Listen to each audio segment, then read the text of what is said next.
외국의 어느 출판사에서 친구라는 단어를 가장 잘 설명해 줄 수 있는 말을 공모한 적이 있었습니다. 밤이 깊을 때 전화하고 싶은 사람, 나의 아픔을 진지하게 덜어주는 사람, 나의 모든 것을 이해해 주는 사람 등등 다양한 의견과 정의를 담은 말들이 있었습니다.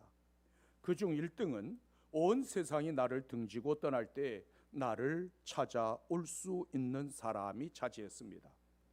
우리는 누군가를 만나 좋은 관계를 맺었을 때 그를 가리켜 친구라고 부릅니다.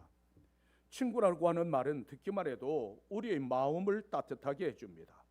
어떤 사람은 좋은 친구를 만남으로 풍성한 삶을 살아가지만 더러는 잘못된 만남으로 인생 전체를 망가뜨리는 사람도 있습니다. 따라서 인생을 아름답고 가치 있게 살아가려면 좋은 친구를 만나야 합니다. 여러분들이 원하는 친구의 모습은 어떤 사람입니까? 내 허물을 덮어주고 따뜻한 마음으로 감싸줄 수 있는 사람이라면 좋은 친구라고 말할 수 있지 않을까요? 즐거울 때 함께 즐거워하고 괴로울 때 함께 울어줄 수 있는 사람이라면 좋은 친구가 아닐까요? 사람들이 다 내 곁을 떠날 때도 나를 사랑할 수 있는 사람이라면 정말 좋은 친구라고 말할 수 있지 않을까요? 그렇다면 어디에서 그토록 소중하고 좋은 친구를 만날 수 있을까요? 성경에는 사람들의 친구가 되시려고 사람의 모양으로 이 땅에 오신 분의 이야기로 가득 차 있습니다. 그분은 사람들이 친구가 되시려고 대신 십자가에 달려 피를 흘리셨고 다시 살아나셨습니다. 그분은 우리의 가장 소중한 친구이신 예수 그리스도이십니다. 주님께서는 목자 없는 양같이 유리하는 무리들의 친구가 되셨습니다. 가난한 자, 병든 자, 죄인으로 낙인 찍힌 사람들의 친구가 되셨음을 조금도 부끄럽게 여기지 않았습니다. 언제나 먼저 그들을 찾아가셔서 위로하시고 고쳐주셨습니다. 본문 4절에서는 이렇게 말씀하고 있습니다. 내가 내 친구 너희에게 말하노니 몸을 죽이고 그 후에는 능히 더 못하는 자들을 두려워하지 말라. 예수님으로부터 너는 내 친구라는 말을 듣고 싶지 않으세요? 예수님의 친구가 되기 위한 조건은 무엇일까요? 남다른 선행이나 많은 덕을 베풀면 주님의 친구가 될 수 있을까요? 아니면 고매한 인격을 갖추거나 도덕적인 수양을 높이 쌓으면 가능할까요? 요한복음 15장 13절로부터 14절에서는 이렇게 말씀하고 있습니다. 사람이 친구를 위해 자기 목숨을 버리면 이에서 더 큰 사랑이 없나니 너희는 내가 명하는 대로 행하면 곧 나의 친구라. 사람의 목숨은 온 천하를 다 주고도 바꿀 수 없을 만큼 소중합니다. 그런데 자기 목숨을 친구를 위하여 내어준다면 그것보다 더 큰 사랑이 없습니다. 이처럼 친구가 되려면 내 영혼과 온 몸과 온 마음까지 내어놓아야 합니다. 친구라면 내가 대신 희생하고 모욕과 수치를 당할 수 있어야 합니다. 예수님께서는 우리가 아직 죄인 되었을 때에 우리를 위해 자기 목숨을 버리심으로 우리를 친구로 삼아 주셨습니다. 우리가 주님을 친구로 삼은 것이 아니라 주님께서 먼저 나를 부르셔서 십자가에 대신 지심으로 십친구로 삼아 주셨습니다. 따라서 십자가의 그 사랑이야말로 최고의 사랑이며 우리가 본받아야 할 사랑의 표준입니다. 우리는 살아가면서 많은 사람들과 친구 관계를 맺으며 살아갑니다. 하지만 그 많은 사람들 가운데 진정한 친구라고 부를 수 있는 사람이 과연 얼마나 있을까요? 평소에는 더할 나위 없이 소중한 친구인 것 같지만 어떤 결정적인 순간에 돌변하는 사람들도 얼마든지 있습니다. 그런데 예수님께서는 친구 간 관계가 아니라 오히려 원수였던 너희를 친구로 삼으려고 내가 대신 십자가를 진다고 말씀하십니다. 주님께서 대신 죽어 주어야 할 만큼 이용할 만한 가치가 있거나 친구로 삼아야 할 만큼 대단해서가 아닙니다. 우리는 여전히 그분의 원수였고 보잘것없는 존재였음에도 불구하고 친구라고 불러주십니다. 주님은 감히 쳐다볼 수 없을 조차 없을 만큼 존귀한 분이시며 상천하지의 그 누구와도 비교할 수 없는 거룩하신 하나님이십니다. 그럼에도 불구하고 우리가 부르면 언제든지 달려오셔서 도와주시고 위로해 주십니다. 그러므로 이 세상에서 가장 소중한 친구는 예수 그리스도 그분이십니다. 그토록 소중한 분을 친구로 둔 성도들이야말로 이 세상에서 가장 행복한 사람들입니다. 그런데 주님께서는 너희는 내가 명하는 대로 행하면 곧 나의 친구라고 말씀하셨습니다. 그분의 말씀에 대한 순종과 실천이 친구됨의 또 하나의 조건이라는 말씀입니다. 그리스도 이름을 부른다고 모두 그분의 친구가 되는 것이 아니라 그분의 말씀과 계명을 준행해야만 친구입니다. 그러므로 진리의 말씀을 준행하며 살아갈 수 있는 여러분들이 되십시오. 지금 내 주변에 나를 위해서 목숨을 걸 수 있는 사람이 과연 있을까요?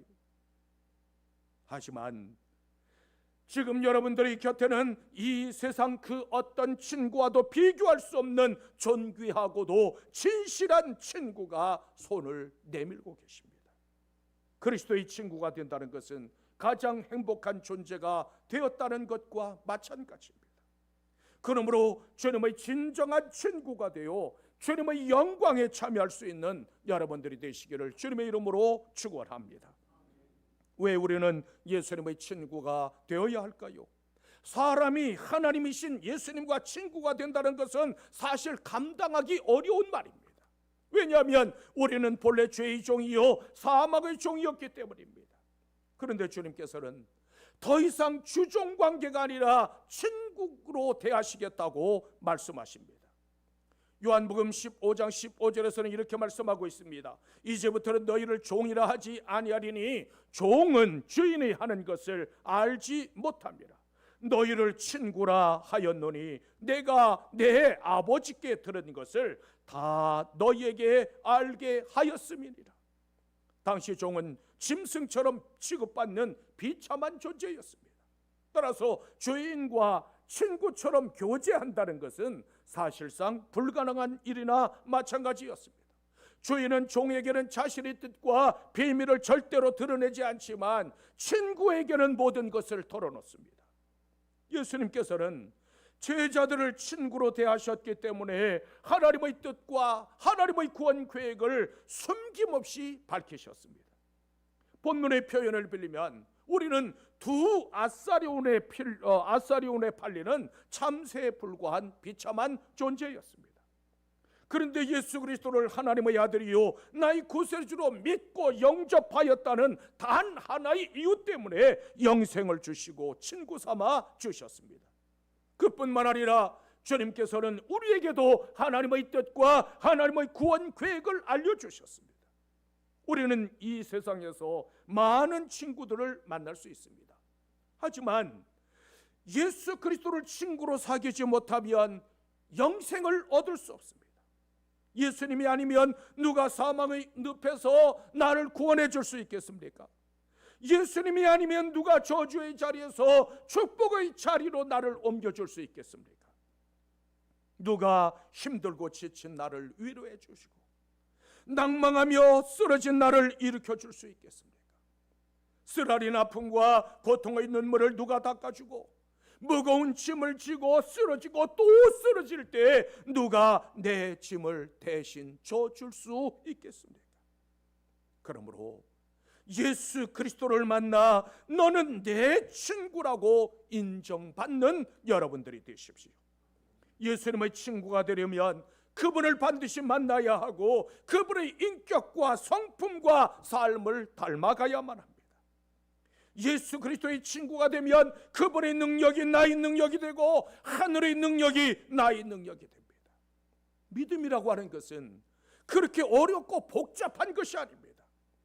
예수 그리스도의 친구로서 그분을 끝까지 신뢰하고 그분과 우정을 끝까지 지키는 것, 그것이 바로 믿음입니다.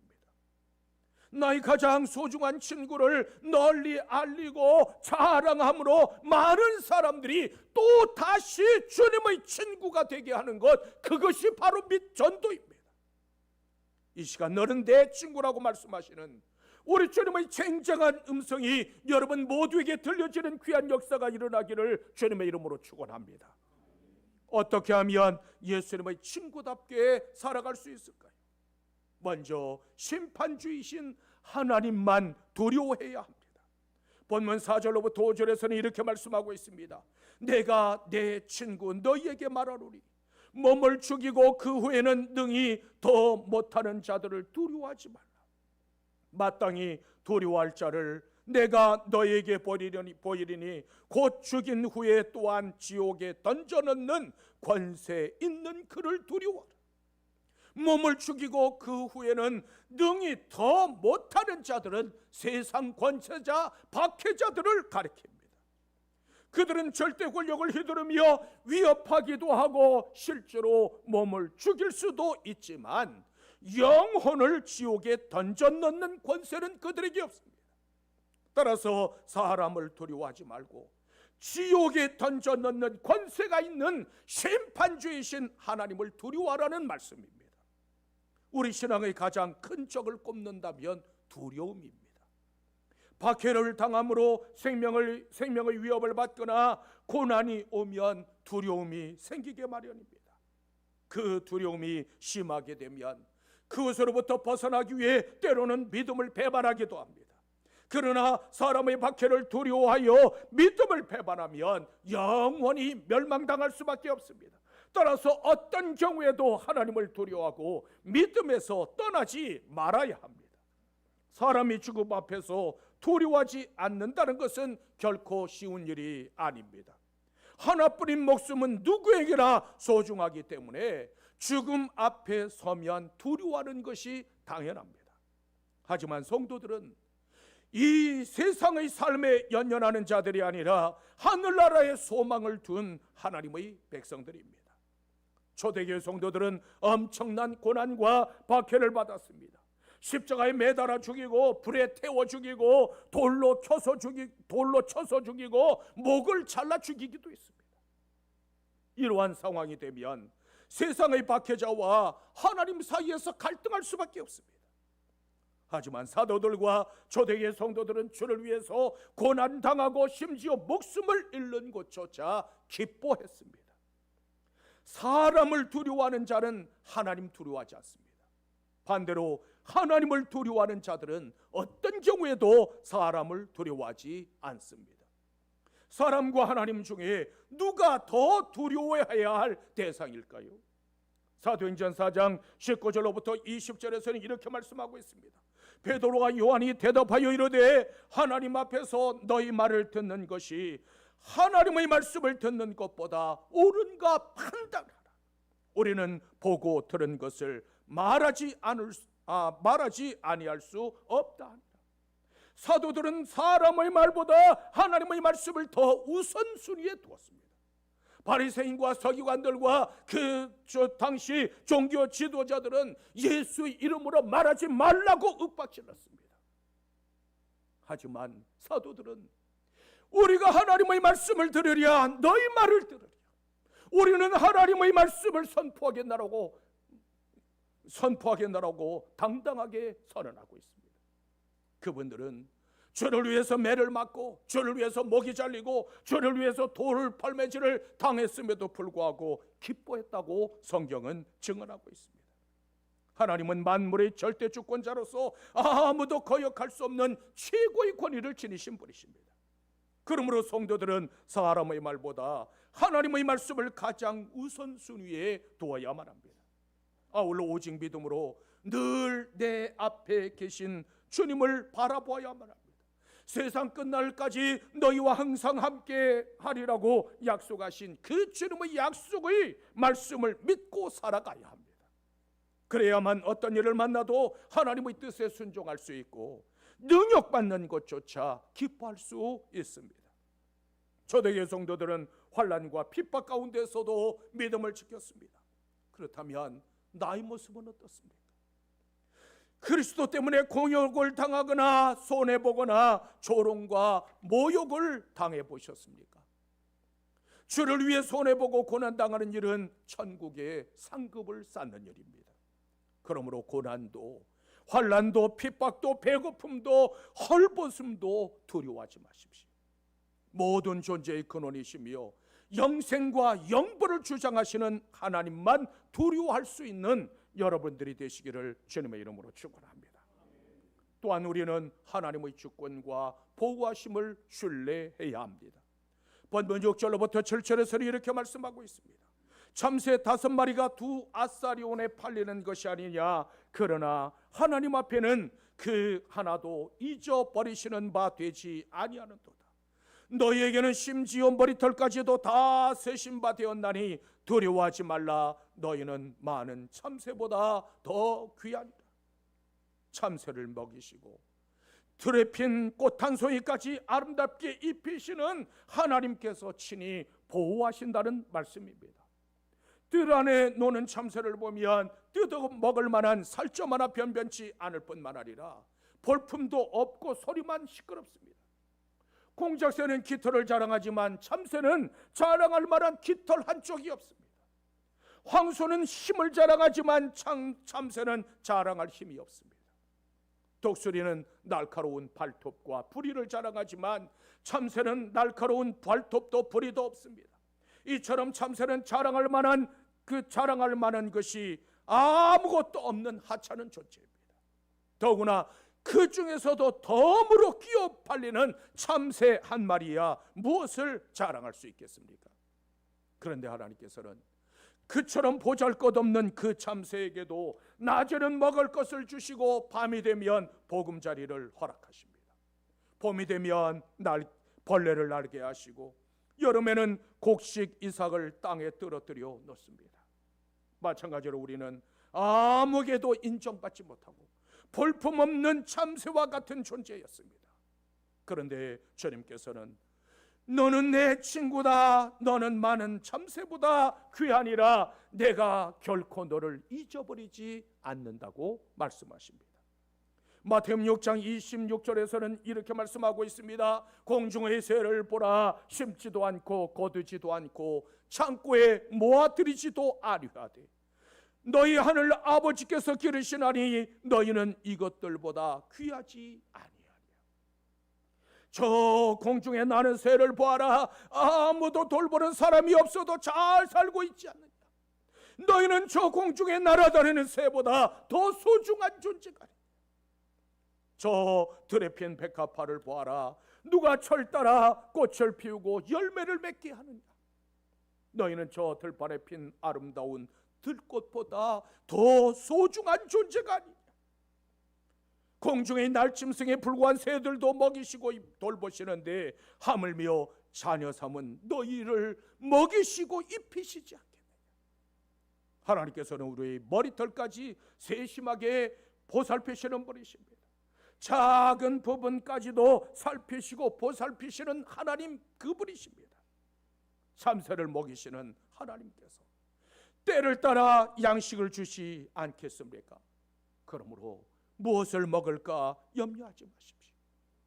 참새를 입히시는 하나님, 들꽃을 입히시는 그 하나님께서 세마포를 입혀주시지 않겠습니까? 그러므로 무엇을 입을까 염려하지 마십시오. 참새를 마시게 하신 하나님께서 반석에서 샘이 솟게 하시지 않겠습니까?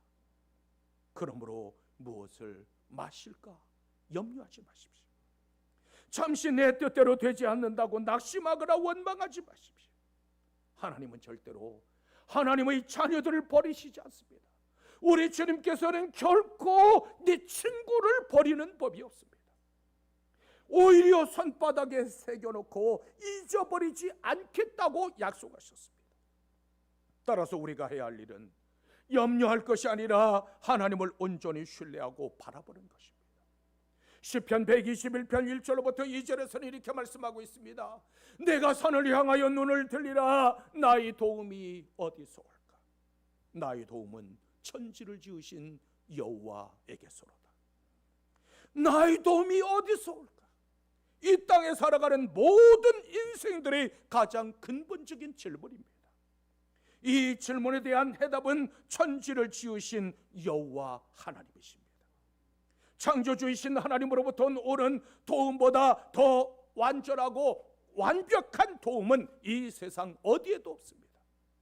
그러므로 창조주이신 하나님의 주권과 하나님의 보호하심을 신뢰할 수 있는 여러분들이 되시기를 주님의 이름으로 축원합니다. 또한 우리는 예수 그리스도를 공적으로 고백하고 증거해야 합니다. 본문 8절로부터 9절에서는 이렇게 말씀하고 있습니다. 내가 또한 너희에게 말하노니 누구든지 사람 앞에서 나를 시인하면 인자도 하나님의 사자들 앞에서 그를 시인할 것이요 사람 앞에서 나를 부인하는 자는 하나님의 사자들 앞에서 부인을 당하리라. 예수 그리스도를 구세주로 시인하는 신앙 고백이 구원과 심판을 가늠하는 기준이 된다는 말씀입니다. 시인한다는 말은 문자적으로 같은 것을 말한다는 뜻입니다. 따라서 예수 그리스도와 같은 마음으로 고백하는 것이 시인입니다. 그 외에도 증거하다, 고백하다, 드러내서 말한다고 하는 등등 다양한 의미로 쓰이는 것이 시인입니다. 본문에서는 공적으로 증거한다는 의미로 사용되었습니다. 법정에서 시인과 부인은 유죄와 무죄를 판가름합니다. 마찬가지로 나를 향한 예수 그리스도의 시인과 부인은 영생과 영벌을 좌우합니다. 구원은 우리가 예수 그리스도를 아는 것이 중요한 것이 아니라 주님께서 나를 아시는 것이 중요합니다. 신앙은 예수 그리스도를 나의 구세주라고 시인하는 고백으로부터 시작됩니다. 그리고 마음속으로만 믿는 것이 아니라 사람들 앞에서 공적으로 증거되어져야 합니다. 초대교회 당시 예수를 주로 믿고 고백한다는 것은 죽음을 각오해야만 했습니다. 그러나 사람들 앞에서 말과 행함으로 예수를 주로 시인하면 주님께서도 심판날에 하나님 앞에 서는 그날 천사들 앞에서 나를 자랑스럽게 시인할 것이라고 말씀하고 있습니다. 로마서 10장 9절로부터 10절에서는 이렇게 말씀하고 있습니다. 내가 만일 내 입으로 예수를 주로 시인하며 또 하나님께서 그를 죽은 자 가운데서 살리신 것을 내 마음에 믿으면 구원을 받으리라. 사람이 마음으로 믿어 의에 이르고 입으로 시인하여 구원에 이르느니라. 누구든지 사람 앞에서 나를 시인하면 나도 심판대 앞에서 그를 시인하리라. 주님께서 나의 죄를 위하여 십자가에 달려 죽임을 당하시고 다시 살아나신 사실을 마음으로 믿고 공적으로 시인해야만 구원을 받습니다. 예수를 주로 시인한다는 것은 나의 주인이요 나의 생명과 죽음을 결정하시는 분으로 인정한다는 뜻입니다. 아울러 주님의 그분의 하나님 되심과 나의 왕이 되심을 인정하는 것, 그것이 바로 시인입니다.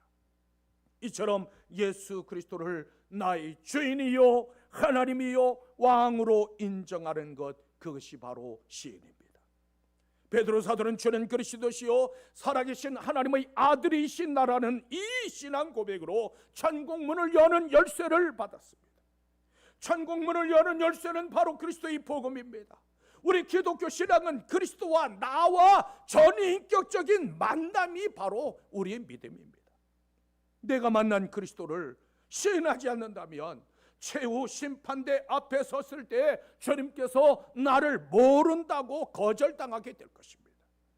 우리는 예수 그리스도를 구주로 고백하고 주님의 삶을 따라 살기로 결단한 사람들입니다. 예수님의 말씀을 지키며 증인으로 사는 것이 결코 쉬운 길이 아닙니다. 증인으로 산다는 것은 비단길, 꽃길을 걷는 것이 아니라 자기 십자가를 지는 고난의 길입니다. 살아도 죽어도 예수 그리스도를 믿고 시인함으로 너는 내 친구라고 인정받을 수 있는 여러분들이 되시기를 주님의 이름으로 축원합니다. 우리는 살아가면서 다양한 만남을 갖게 됩니다. 그 중에서 좋은 친구를 만나는 것은 매우 중요합니다. 믿음의 친구, 지혜로운 친구, 선한 친구가 있다는 것은 내 삶을 풍성하게 하는 매우 중요한 요소입니다. 하나님께서는 사람을 통해서 역사하시기 때문에 좋은 친구가 있다는 것은 그만큼 축복입니다. 그런데 그 친구보다 소중한 만남은 예수 그리스도와의 만남입니다. 예수님께서는 하찮은 참새와 같은 나를 친구 삼아 주시려고 자신의 목숨까지 내어주시며 찾아오셨습니다. 내가 명령하는 대로 행하면 곧 나의 친구라고 변명하게 말씀하셨습니다.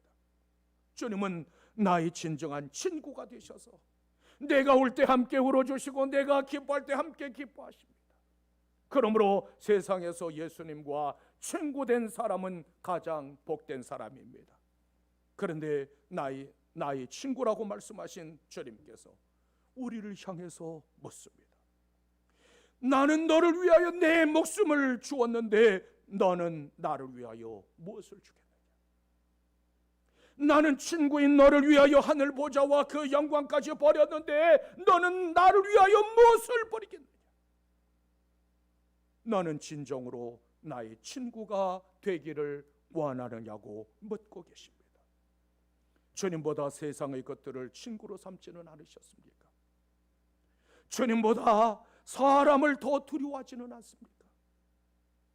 주님보다 세상의 이익을 먼저 쫓아가지는 않습니까? 예수님의 친구가 되는 길은 결코 쉬운 길이 아닙니다. 주님의 친구가 되려면 세상과 구별되고 세상을 거스르며 살아가야만 합니다. 심지어 목숨까지 담보되어야만 진정한 주님의 친구가 될 수 있습니다. 우리는 하늘과 땅의 모든 권세를 지니신 예수 그리스도의 소중한 친구된 사람들입니다. 그러므로 믿음을 굳게 지킴으로 주님의 친구가 되어 주님의 권세와 주님의 영광에도 참여할 수 있는 여러분들이 되시기를 주님의 이름으로 축원합니다.